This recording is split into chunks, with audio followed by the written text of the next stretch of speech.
Judas Iscariot.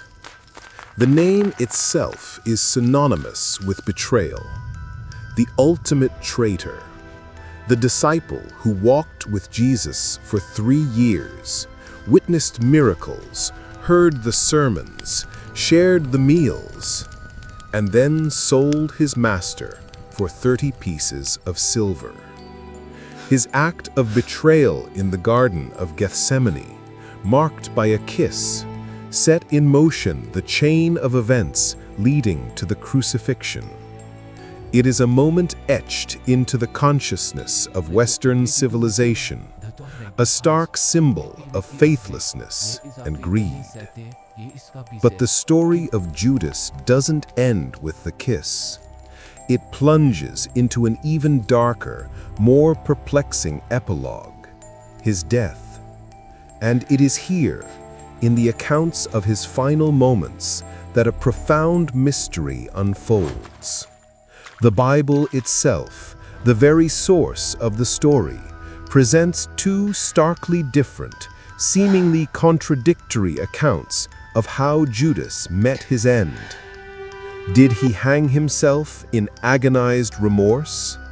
Or did he suffer a gruesome, perhaps accidental or divinely ordained fall in a field purchased with his blood money? Why the discrepancy? Are these conflicting reports, different traditions, or pieces of a single, more horrifying puzzle? What truly happened to the man who committed the most infamous betrayal in history? Today, we open the cold case file on the death of Judas Iscariot. We will act as historical and textual investigators, examining the conflicting testimonies, exploring the psychological torment that must have consumed him, analyzing the clues left behind in a place called the Field of Blood, and delving into the profound, haunting lessons his demise teaches us about the devastating consequences of betrayal, the nature of true repentance, and the terrifying weight of irreversible choices. This is the mystery of the final hours of Judas Iscariot.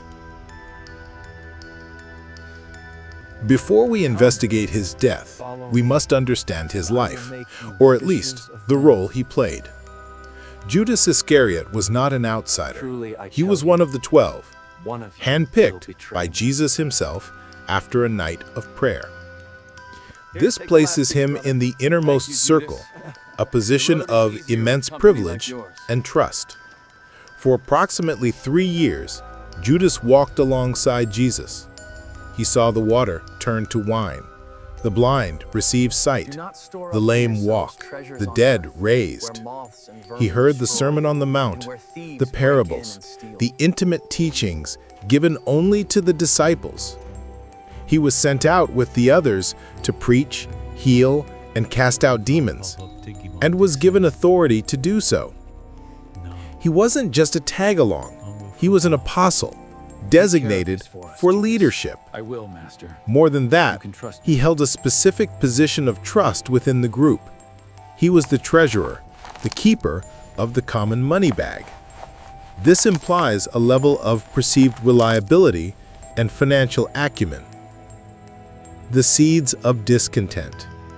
Yet, even within the gospel narratives, written long after the events, hints of darkness surrounding Judas begin to emerge.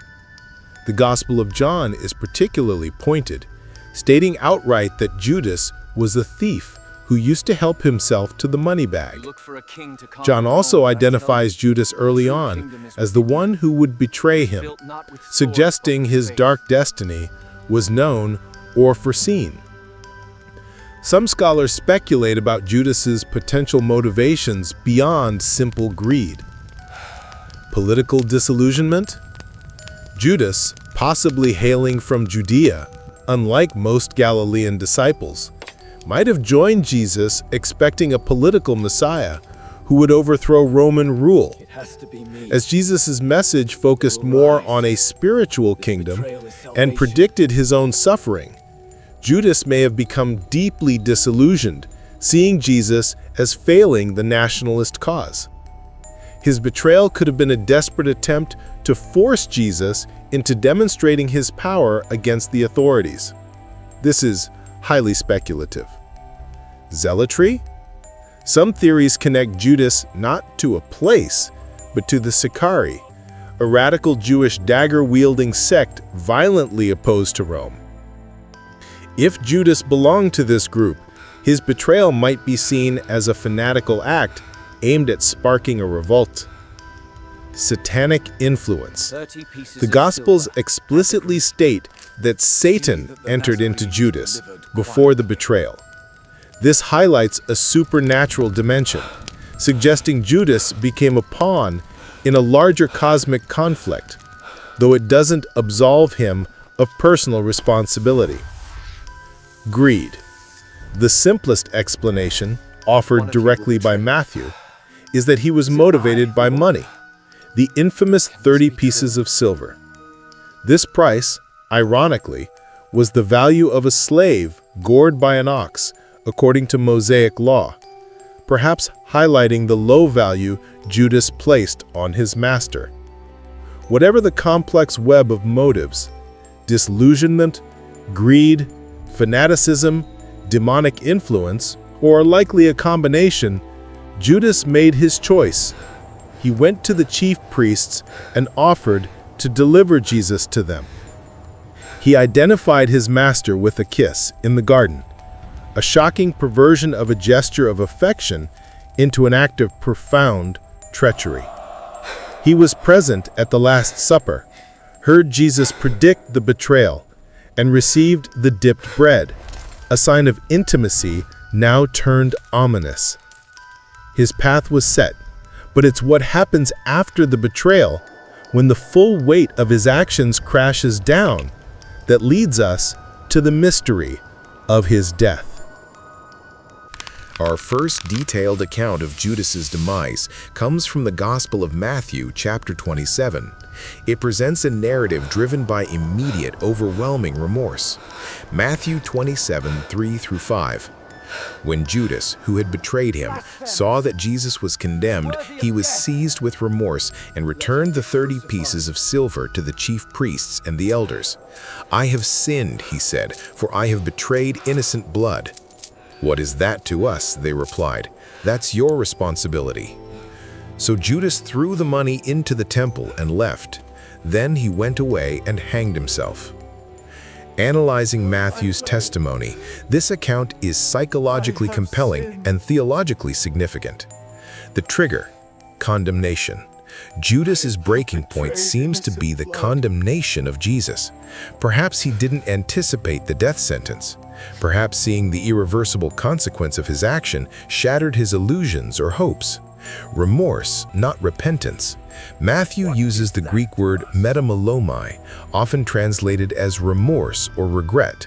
This implies a deep sorrow and self-condemnation over the consequences of his action, but crucially, it's different from the word metanoia, which signifies a true change of heart and turning back to God, repentance.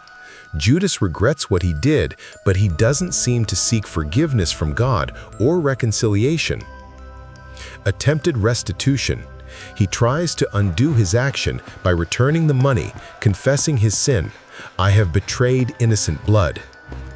Their cold response, "What is that to us?" throws Judas back onto his own despair, highlighting the isolation of his guilt.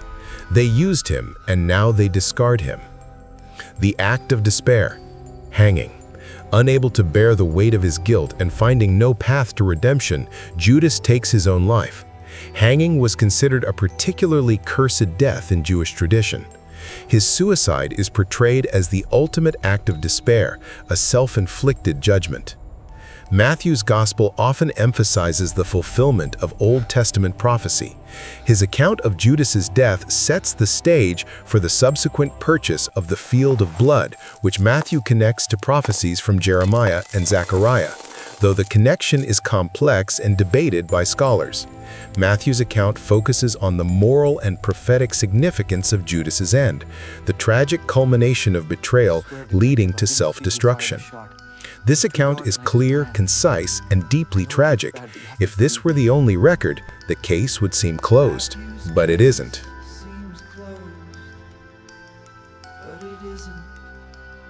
Our second and dramatically different account comes from the Book of Acts, chapter 1, written by Luke, the same author as the Gospel of Luke. This description isn't a direct narrative of the death itself, but rather Peter recounting Judas's fate to the other disciples as they prepare to choose his replacement. Acts 1, 18-19. With the payment he received for his wickedness, Judas bought a field. There he fell headlong, his body burst open, and all his intestines spilled out.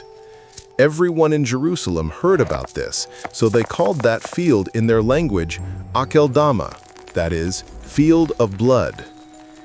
Analyzing Luke/Peter's testimony. This account presents a starkly different picture. Purchase of the field. Here, Judas himself buys the field with his betrayal money, whereas Matthew says the priests bought it after Judas returned the money and hanged himself. Mode of death. Falling headlong. There is no mention of hanging.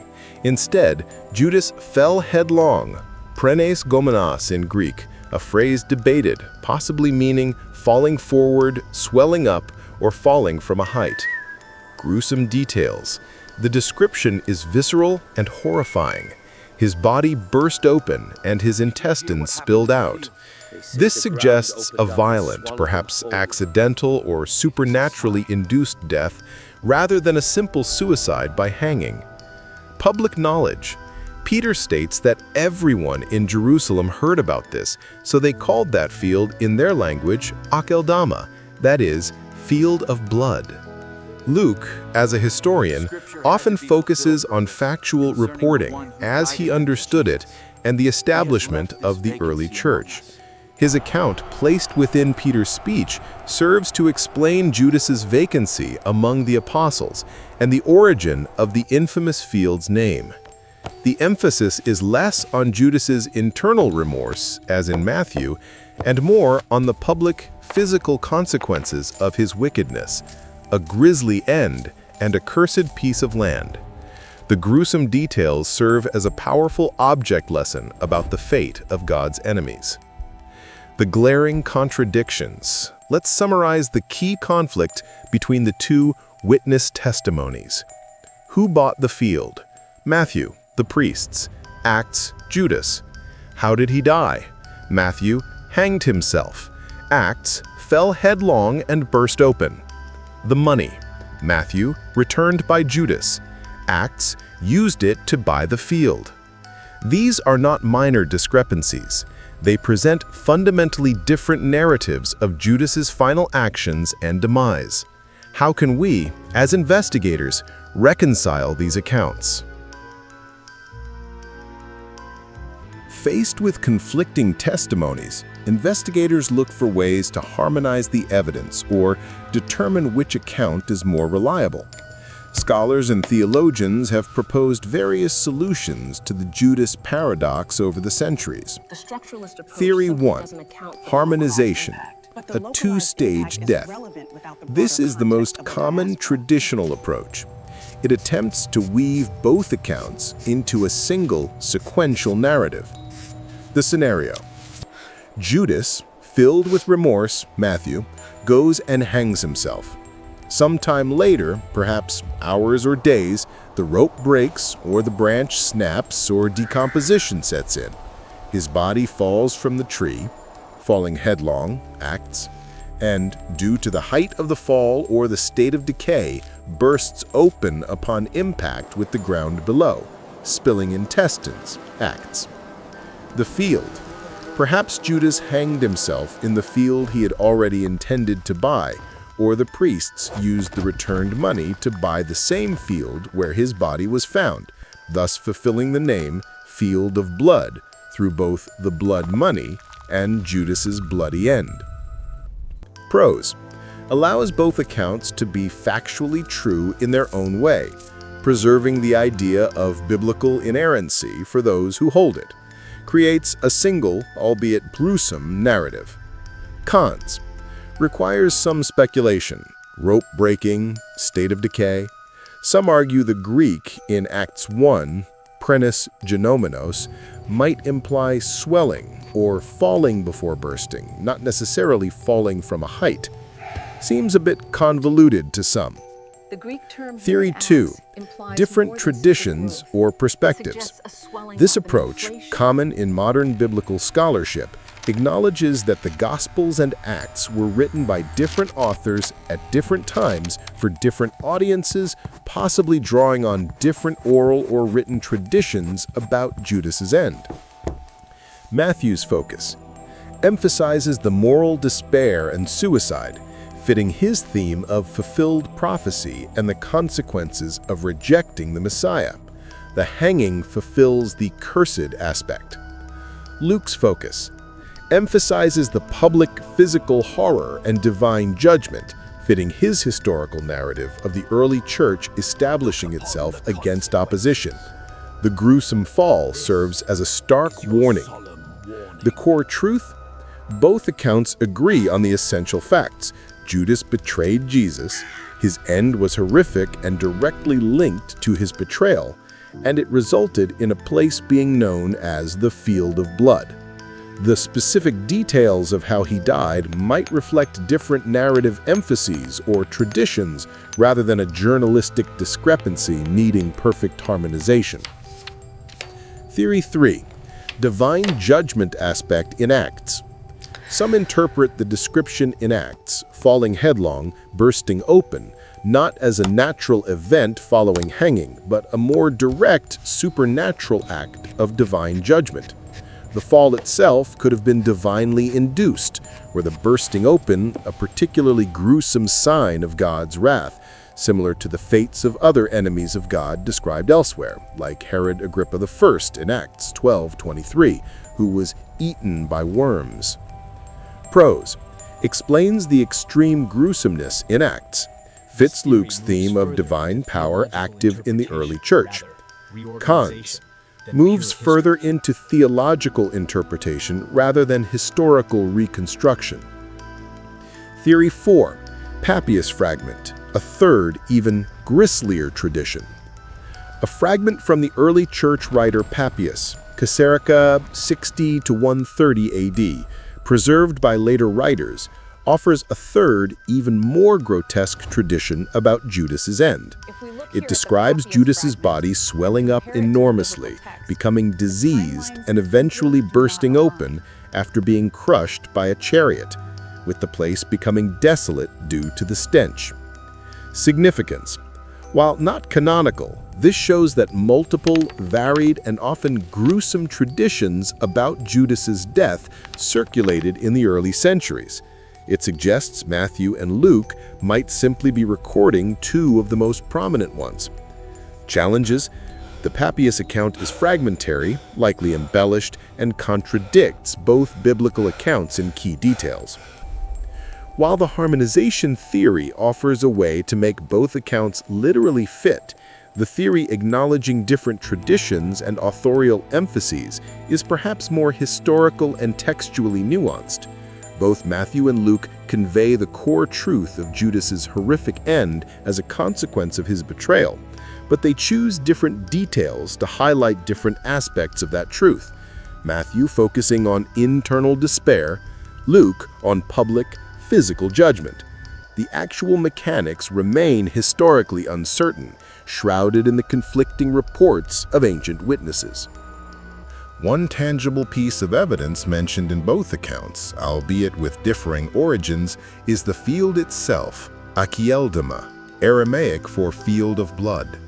Matthew's account, the priests, unable to put the blood money back into the temple treasury, used Judas's returned 30 silver pieces to buy a potter's field as a burial place for foreigners. It becomes known as the Field of Blood because it was purchased with the price of Jesus's blood. Luke's account, in Acts, Judas himself buys a field with his ill-gotten gains, and it's in this field that he meets his grisly end.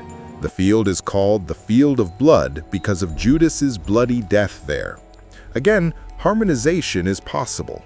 Perhaps Judas initiated the purchase but died before completing it, and the priests finalized the transaction with the money he left behind, either thrown in the temple or found after his death. Or perhaps the name Field of Blood had a dual origin, known both for the blood money and the bloody death. The significance of the location. The traditional site for Akeldama is located in the Hinnom Valley, south of Jerusalem's Old City. This valley already had a dark reputation. In the Old Testament, it was called Gehenna, a place associated with pagan child sacrifice, particularly to the god Molech, and later used as Jerusalem's perpetually burning garbage dump. Jesus himself used Gehenna as a metaphor for hell, a place of eternal judgment and fire. Placing Judas's final act, or the field purchased with his blood money, in or near this cursed valley adds another layer of profound theological symbolism. The price of betraying the Son of God is used to buy a piece of land already associated with horrific sin, death, and judgment. It becomes a desolate memorial to the ultimate consequence of treachery. The Field of Blood stands as a permanent geographical scar marking the tragedy of Judas Iscariot. Beyond the forensic details of how Judas died, the enduring value of his story lies in the psychological and spiritual lessons it imparts. Chief among these is the critical distinction between regret and repentance. Judas clearly felt regret, remorse.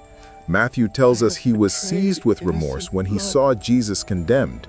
He recognized his sin.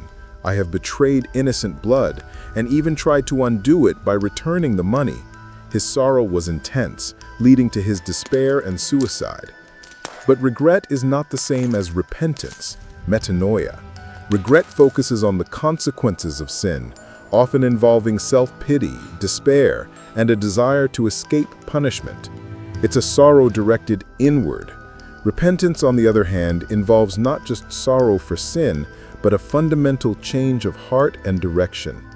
It involves turning away from the sin and turning back towards God, seeking His forgiveness and restoration.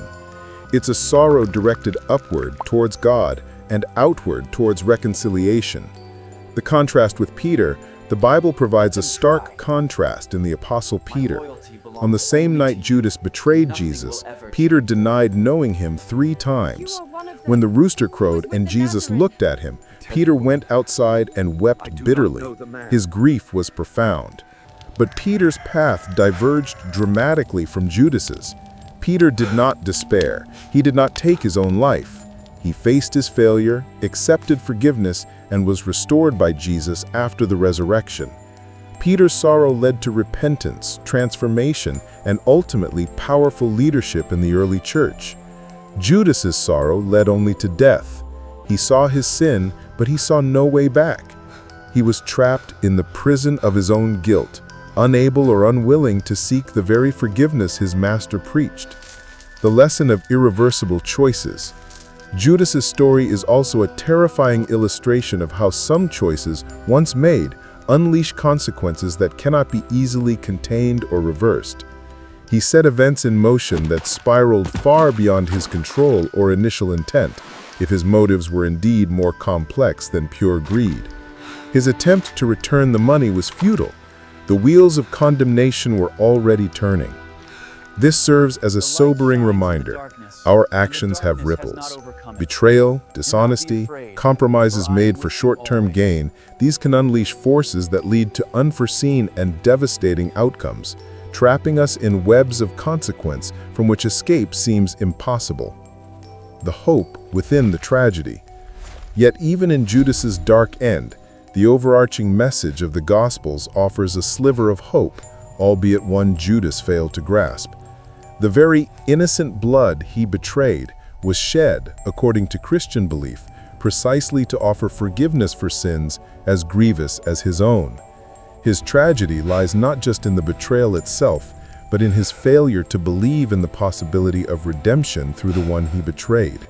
He saw only the depth of his sin, not the even greater depth of God's mercy.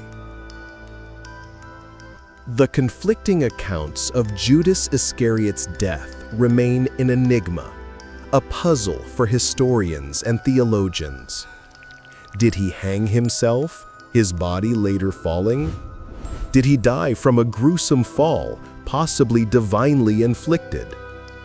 We cannot know for certain this side of eternity. The witnesses offered different perspectives, emphasizing different truths. Matthew highlights the despair of remorse leading to suicide.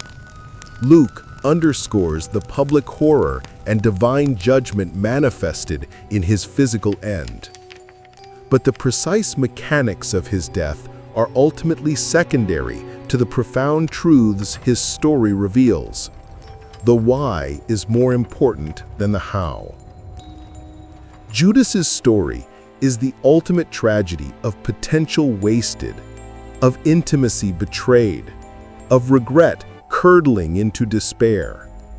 It stands as a timeless, chilling warning about the corrosive power of greed and disillusionment, how worldly desires or unmet expectations can poison even the closest relationships, the irreversible nature of certain choices, how a single act of betrayal can unleash consequences that spiral beyond control. The critical difference between regret and repentance, that sorrow for sin without turning back to God for forgiveness leads only to destruction.